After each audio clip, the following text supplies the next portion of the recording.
Greetings, ladies and gentlemen, and welcome to this narration of the book Introduction to Human Biology, taken from Reddit, with the author's approval. If you're new to the series, there is a link for the playlist down below. And as always, I hope that you enjoy. Running down the corridor, Jean-Francois looked behind every so often to make sure that those strange plant aliens were not following him. Many thoughts raced through his mind, such as the fate of the alien that had been absorbed in the plant-like life form, but for the sake of his sanity, he tried to clear his brain of it. The side of the station seemed almost deserted, having only come across glimpses of 3 other aliens' backs as they ran in other directions than him. Seeing no one else head towards where he was heading worried him somewhat, but it remained the best course of action in his mind. Soon, he reached the domed entrance and found the doors to be unlocked, to his relief. The dome was rather quiet, and he opened the doors. Most had fled to the open area to hide elsewhere. Still, a few sat at the bar, either oblivious to the situation or without a care in the world. Jean-Francois paid them no attention and headed straight for his goal, the steel suit hangar. Unluckily, however, these doors were locked and he had no idea of how to open them. After fiddling with the electronic box next to the door to no avail, he opted to try and find someone from the teams in order to open the doors, so he headed for the bar area. On second thought, it was perhaps onerous to associate it as a bar since alcohol was clearly not part of the creature on board's diet. What else would one call a half-moon crescent counter where customers sat and drank? A juice bar? Once there, he quickly recognized one of the regulars. "Hey, you're, a day mate, Semerit, Lissona's team pilot, right?" He hoped that it was indeed the right person, and he hadn't just done a faux pas of essentially saying they all looked alike.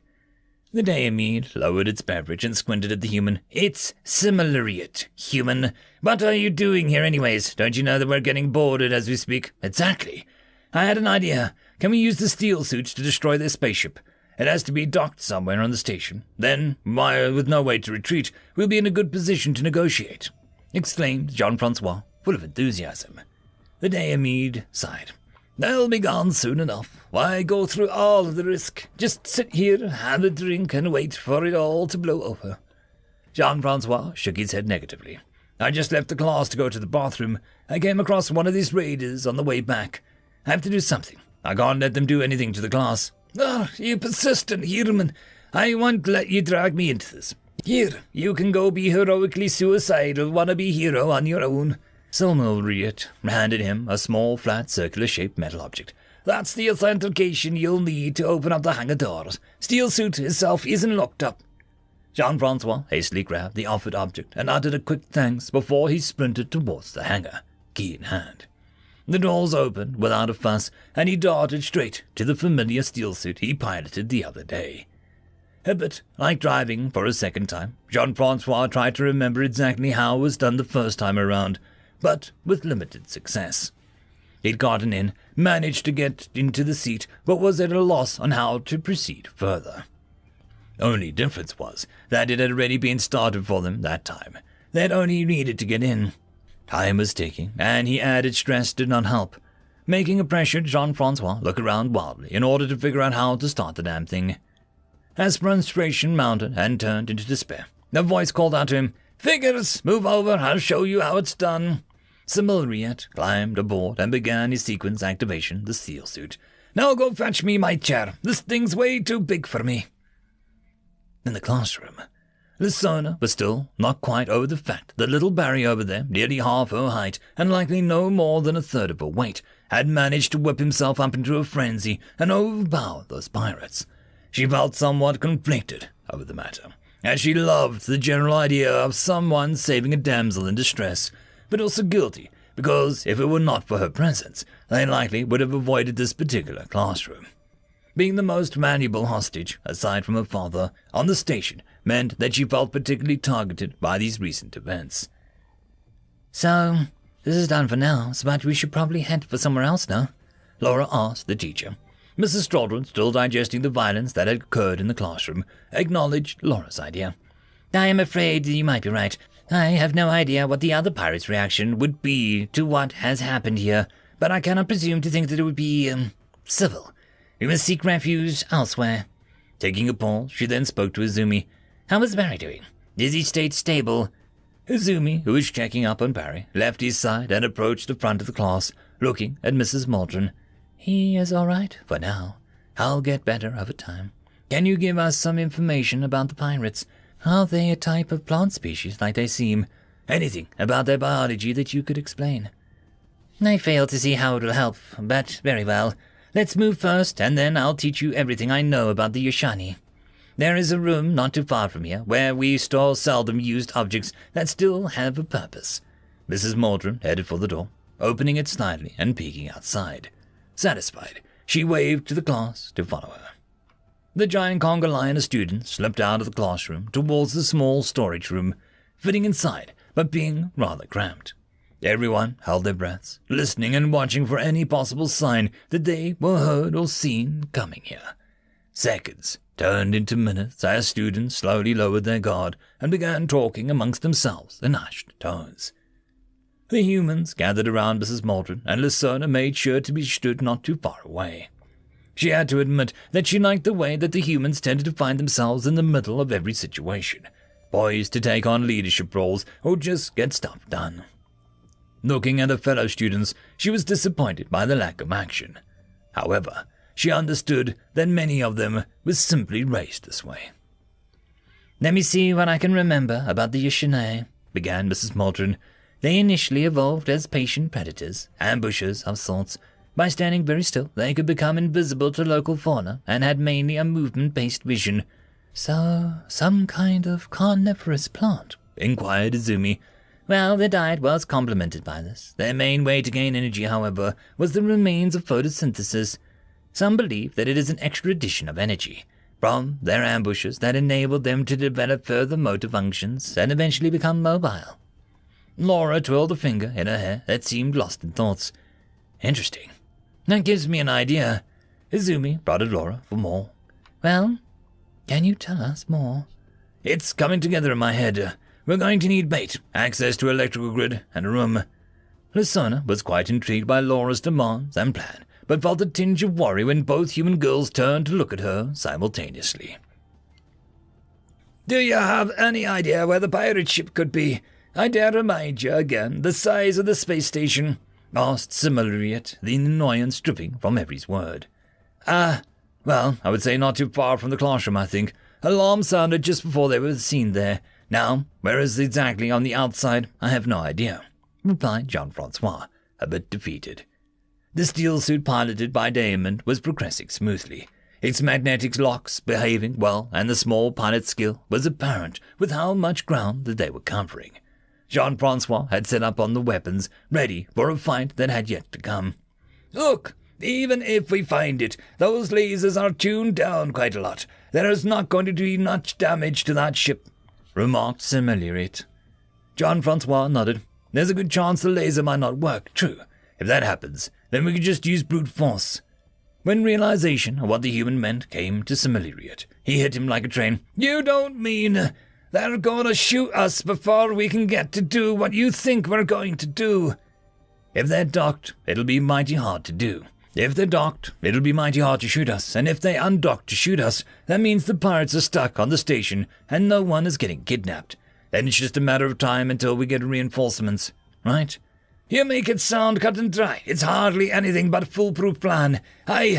Look, don't talk anymore. You're going to give me an aneurysm." Similariat shook his head and tried to change the train of thought.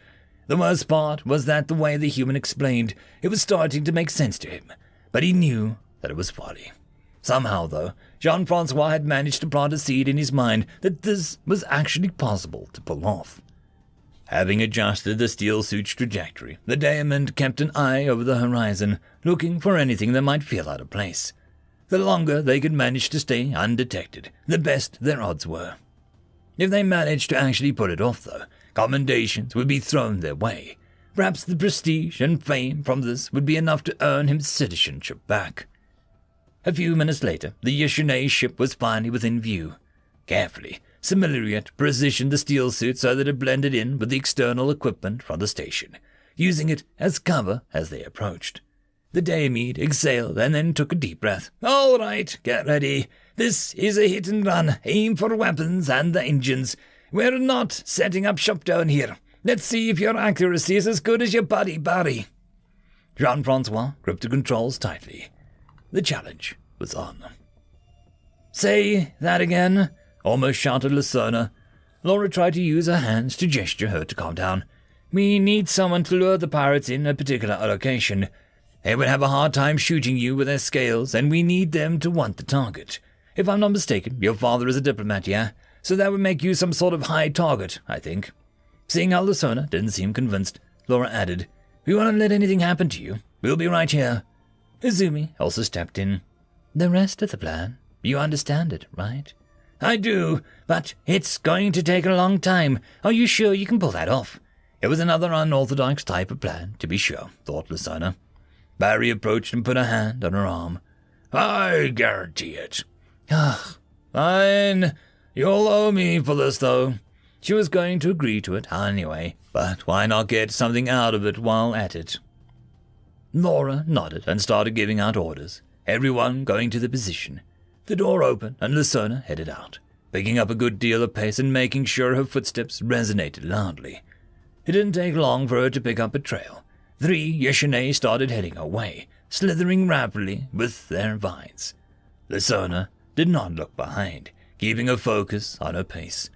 It would serve no purpose to see how many chased her. She needed all of them, after all.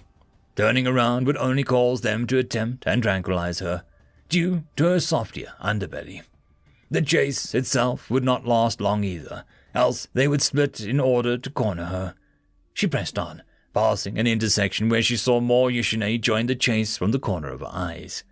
She proceeded to carry them on a defined path for many minutes, creating a pattern that would prevent chasing enemies from being able to cut her off.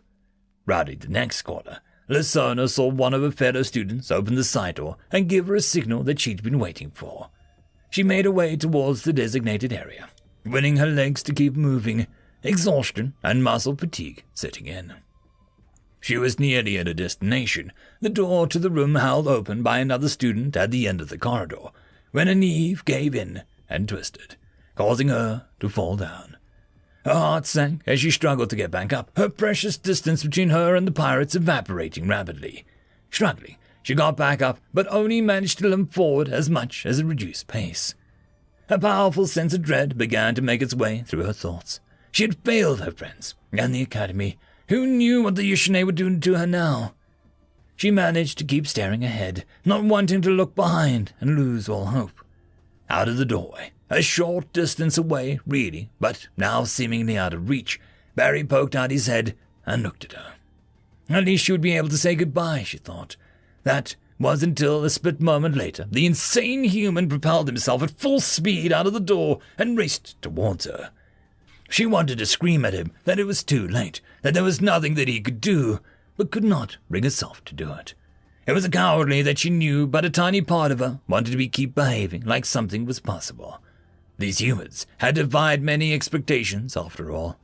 Still, he could not fight all of them on his own. Perhaps he could buy some time for her to reach the room and exit out the back door, but they outnumbered him too much for that. As Barry got closer, she could hear him scream. Something seemed to fuel him. "Hang on!" he shouted, finally reaching her. She was surprised to see him stop and bend low in front of her, his arms extending towards her.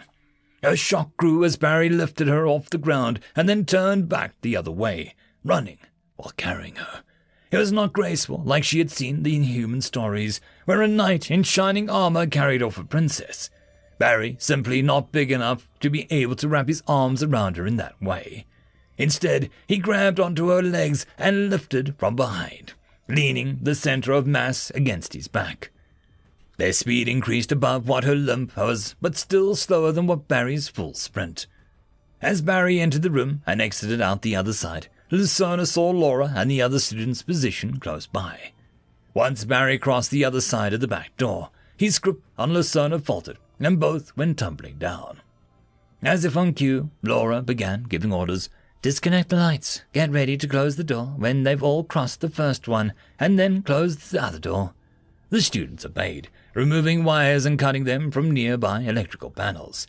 as another one shouted from another position, able to see the Yushine enter the room. The doors were then closed on them, trapping the dozen or so pirates into a dark, empty room. Quickly, they began working to disconnect the power supply from the doors to prevent them from opening them from the inside. Laura oversaw the work, then added a few extra things. Make sure that you cut out the heat as well. I want them nice and cold out there, and we'll have the fires outside the doors. The doors would only last so long, however, so the others began installing secondary defensive measures. Lasana lay on the floor, her heart racing, and she breathed a sigh of relief, feeling a small, steady pressure in her back. She remembered Barry and quickly rolled off of him. "How did you do that?" she asked him, perplexed. Panting, Barry lifted a finger to ask for some time to catch his breath. "Probably a combination of things. The cocaine, the low gravity, the adrenaline." He managed to get out before stopping to focus on breathing again. Izumi came to the pair and helped them stand. "No time for lying down. We still have stuff to do. Barry, I need you to go get Jean-Francois's heating plate. We're going to need it." Jean-Francois's ears rang as he got out of the steel suit back at the hangar. Thanking Smyrliet for his help, he headed out of the dome and back towards the class. It had been a few hours now, and the pirates were nowhere to go. Now was the time to negotiate with everyone's release. To his surprise, when he reached the classroom, he found the two Yushine bodies laid on the floor and no one present. It seemed that they had fought back, but there was no telling what had happened afterwards. Wandering aimlessly, he finally came up on a large crowd of students sitting in front of a closed door with a small fire burning in front of the door. "What's going on here?" he asked the closest student. "Oh, hey, we were wondering what happened to you. Figured you got captured by them before we managed to trap them in here. Now we're following Laura's plan and sieging them," answered the alien. Hearing Jean-Francois's voice, Izumi's head popped out from the crowd, and she waved at him to come over. He approached and sat down next to her against the wall of the corridor, to the left side of the door. "What's this about a siege?" "Well, it was safer than taking them head-on. We figured that we can just starve them out. Started a fire in the door using the hot plate, and there was one other door too. It kept them away from the doors. We need to keep this up for a few days until reinforcements arrive, and then we'll be done. You should go speak to Laura. She hatched up the plan. She's on the other side with Barry." Jean-Francois stood up and headed along the way around the other door. Spotting Laura talking to a few students, he stopped in after the conversation was over. "So, you guys have been pretty busy too." "Hey, you're okay. You have no idea. A lot of it was assumptions, but we had to do something. Anything. Now that they're in the dark, they can't regain energy, and we're using heat to keep them away from the doors. Fire being a natural enemy to plants. They're patient ambushers by nature, so that's working against them too. What have you been up to?" I went through the dome and got a steel suit. Then with Smyrliet, we disabled the pirate ship so they wouldn't have a way off the station." He tried to keep it short and to the point. No use mentioning how they dodged enemy fire and almost got blown up a few times. Laura gave him a thumbs up. "Great. That takes care of one thing I was worried about, which was pirate reinforcements." "Ah, there you are. I was beginning to worry about your disappearance," Mrs. Maldron said as she approached the pair. "But are you certain that we can keep them confined for so long? We'll have to sleep at some point." "We can take rotating shifts, and there's always someone watching," clarified Laura. "Rotating shifts? One must sleep when they are tired. You cannot delay the inevitable," insisted Mrs. Maldron. "You can't? Humans can stay awake for quite a long time if they want to.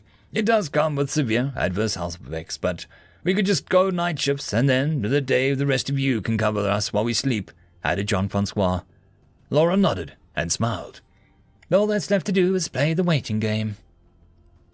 A little more than 3 days was what it took for military forces to make it to the station. By then, the Yushine had been forced to undergo dormancy due to lack of sunlight and nutrients, which was also helped by the room going colder than intended. The security teams, once they arrived, were able to safely and easily remove the pirates from the station. After a few days of rest and no classes, all students were called into the main auditorium. The headmaster looked across the entire room, his gaze passing over every student. All were arrayed side by side in the largest room of the station, the meeting by the academy having been called. I want to begin by offering thanks to those who stepped up and helped defend their fellow students against the Yushine. Your actions were brave. We owe you a great deal of gratitude. We will contact your governments and ask them on how to proceed with regards to potential commendations. Taking a short pause, he resumed, Now, the events of the last few days have shown us that perhaps we have been too complacent. This is a failure of both myself and the administration.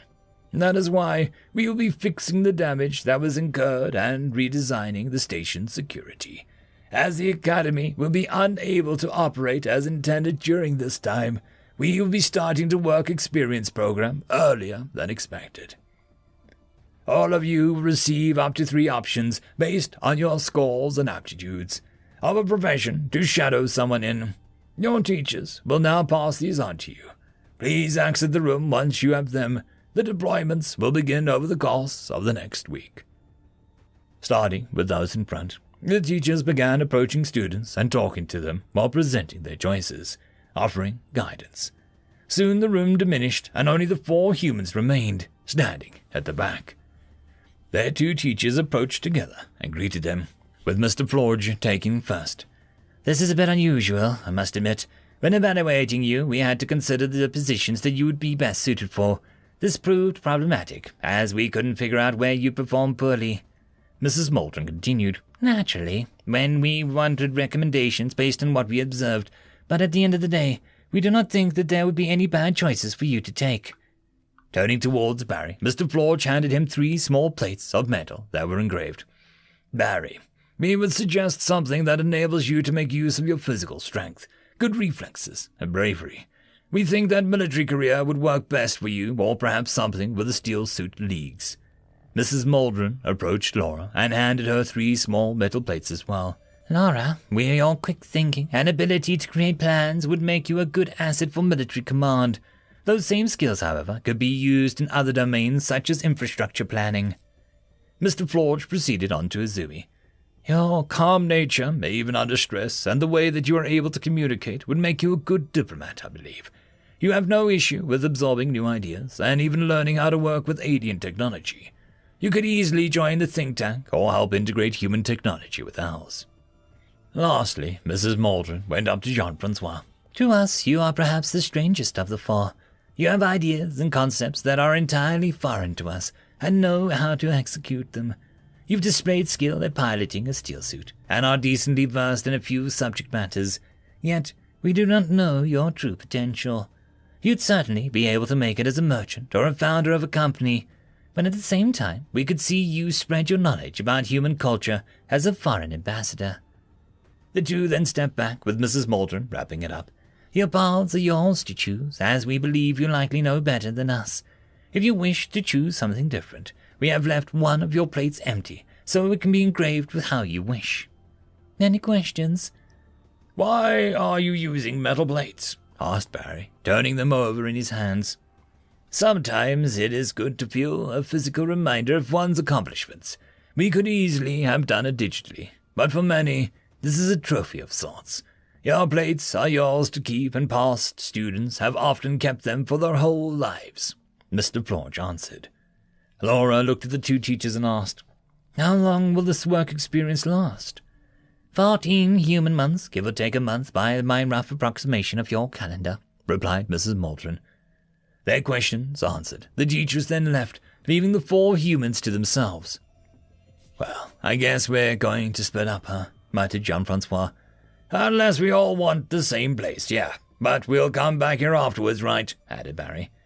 I'm looking forward to it. It's exciting, chimed in Laura. Well, I guess I'll go look at my options in my room.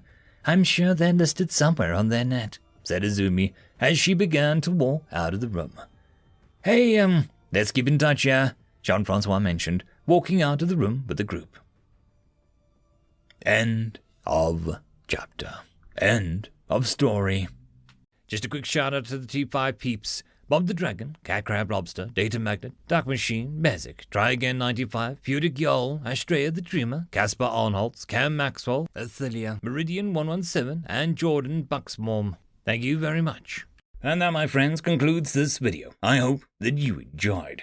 There are links down below, both to support this channel and for the author of this fiction. Anyways, I hope you all have a fantastic one, and I'll see you next time.